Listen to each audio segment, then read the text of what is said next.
अस्सलाम वालेकुम। मैं हूँ आपके साथ सीमी का तड़का में। आज हम बनाएंगे नारियल और ब्रेड की बर्फ़ी। इसमें सबसे पहले मैंने 1 टेबल स्पून देसी घी डाल दिया है पैन में,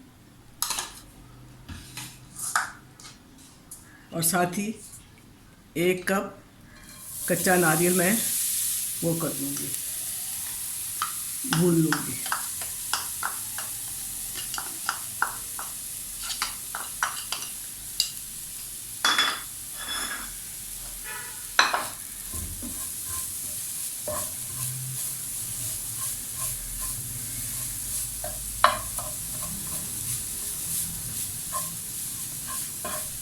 और इसको थोड़ा सा हम भूनेंगे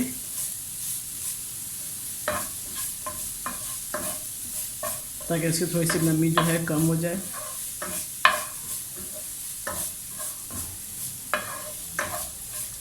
आप ये सूखे नारियल से बना सकती हैं। अब ये मैं थोड़ा सा इसको भून लिया है। अब मैं 5 ब्रेड के पीस ले लिए थे, उसको मैंने चॉपर में मैंने इसको चॉप कर लिए।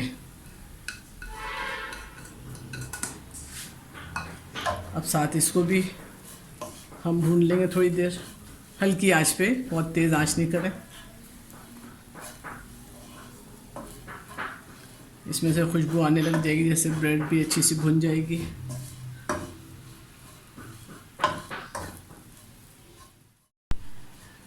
ये देखें, दोनों चीज़ें खूब अच्छी सी भुन गई हैं।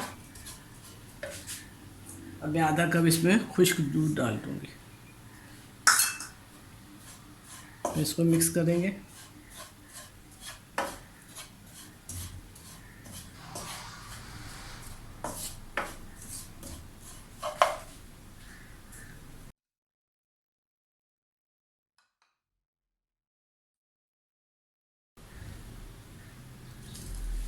आधा टीस्पून के बराबर हरी इलायची मैंने पीस के डाल दी है खुशबू के लिए।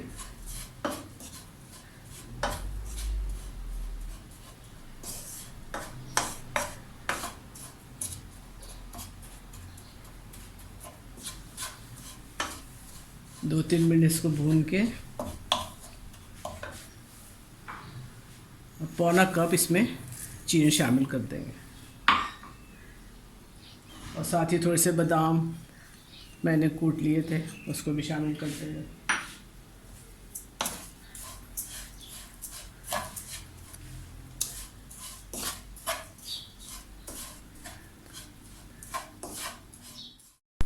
अब ये सब चीज़ें मिक्स हो गई हैं, भुन गई हैं अच्छी तरह। अब इसके अंदर आधा कप दूध शामिल कर देंगे।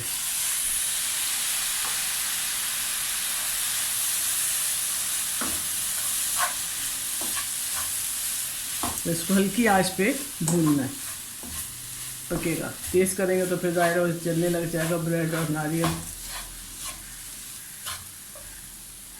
और साथ ही थोड़ा सा फूड कलर डाल लें कलर के लिए, अगर आप चाहें तो, वरना तो ऐसे भी सही होता है।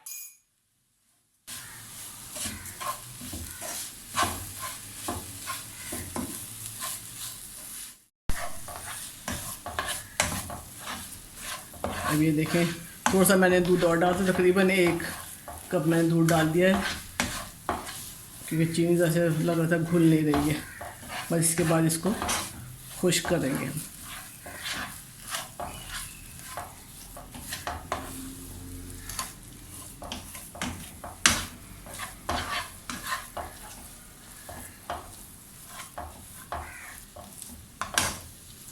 देखिए अभी कैसे खुश्क हो रहा है, आहिस्ता आहिस्ता सिमट रहा है।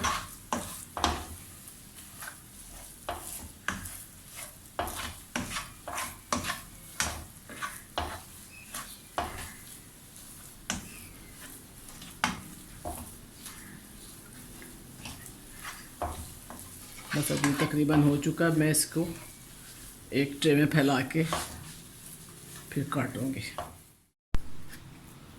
अब ये मैंने एक ट्रे में इसको सब डाल दिया। अब मैं इसको फैला लूँगी, कि जिस चीज़ से भी फैलाना हो उसमें थोड़ा सा घी लगा लें तो फिर चिपकता नहीं है ना।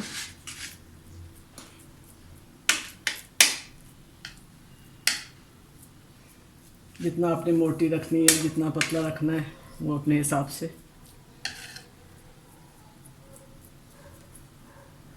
कर सकते हैं। इसके ऊपर थोड़ा सा कटे हुए बादाम,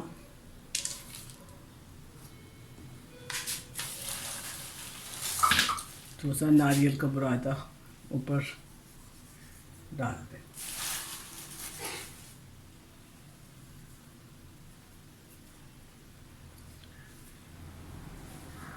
अब देखिए थोड़ा सा ठंडा हो गया ये हलवा। अब मैं इसके पीसेस काट लूँगी।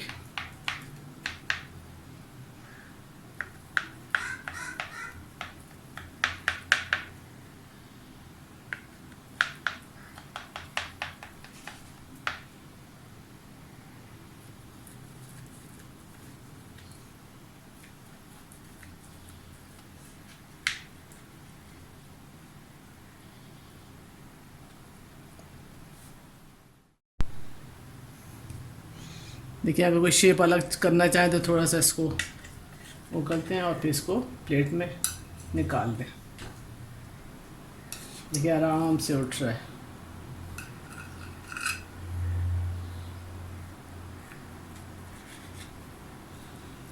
इस तरह सब पीसेस निकाल लेंगे बर्फ़ी के। ये देखें नारियल और ब्रेड की बर्फ़ी तैयार है। इसको ज़रूर ट्राई कीजिएगा, बहुत मज़ेदार है। इस अपनी राय का इज़हार कमेंट बॉक्स में कर सकते हैं। दुआओं में याद रखें। अल्लाह हाफ़िज़।